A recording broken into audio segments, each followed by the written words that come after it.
Bonjour et bienvenue sur Habitudes Santé, un site pour mieux vivre son surpoids ou son obésité. Aujourd'hui, je voudrais vous parler de comment faire pour ne pas manger ses émotions. Donc, quelle stratégie on peut utiliser pour justement éviter de manger ses émotions. Je vous en parle tout de suite, juste après le générique.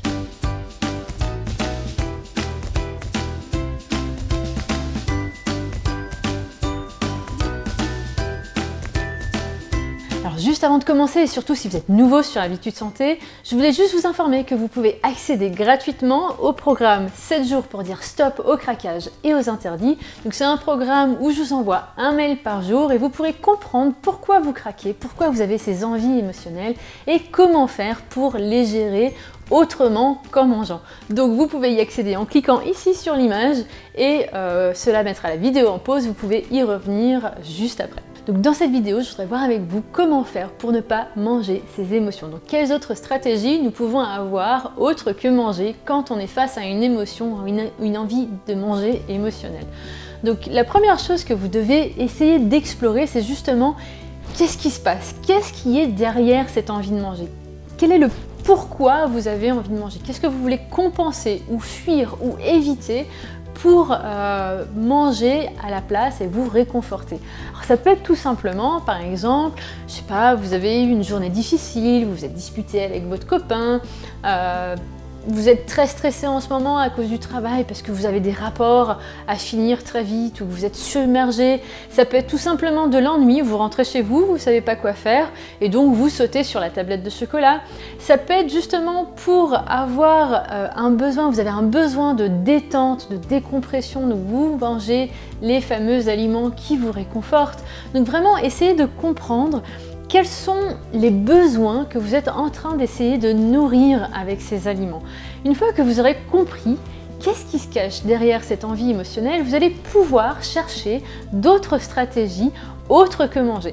Par exemple, si vous vous rendez compte que c'est juste parce que vous vous ennuyez, vous êtes là, vous vous ennuyez, vous ne savez pas quoi faire et donc vous craquez sur la tablette de chocolat ou le paquet de chips, mais qu'est-ce que vous pouvez faire d'autre quand vous ennuyez?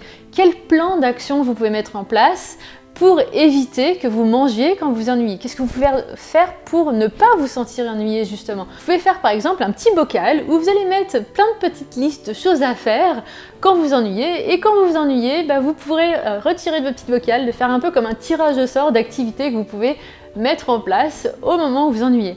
Ou si c'est par exemple par rapport au stress, donc vous avez une journée très difficile, vous vous sentez pas bien, et à la place de manger, qu'est-ce que vous pouvez faire pour vous relaxer? Alors ça peut passer par de la respiration, par de la méditation pour vous relaxer. Ça peut passer par faire du sport, contrairement à ce que beaucoup de personnes pensent quand elles ont l'impression de ne pas avoir le temps, d'être stressées. Justement, se donner même un quart d'heure d'activité physique peut vous baisser les niveaux de stress.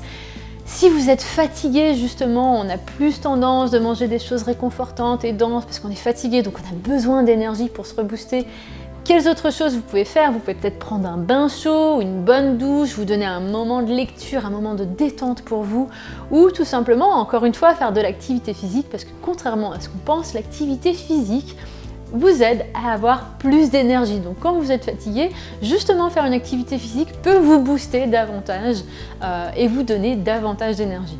Donc vraiment, ce que j'espère que vous reteniez de cette vidéo, c'est que les envies émotionnelles ont souvent un pourquoi qui se cache derrière. Et à partir du moment où vous comprenez pourquoi vous mangez, essayez de travailler sur toutes ces situations que vous essayez de compenser avec l'alimentation et de trouver de nouvelles stratégies pour avoir des réponses plus adaptées à vos envies. Donc j'espère que cette vidéo vous a aidé. Si c'est le cas, n'hésitez pas à partager largement cette vidéo parce que c'est grâce à vos partages que mon message est transmis à un maximum de personnes et qu'on peut aider ensemble des personnes à se sentir mieux dans leur corps, à avoir un meilleur rapport avec la nourriture. Donc merci énormément pour vos partages. Merci d'avoir visionné cette vidéo et je vous dis à très bientôt pour la prochaine vidéo.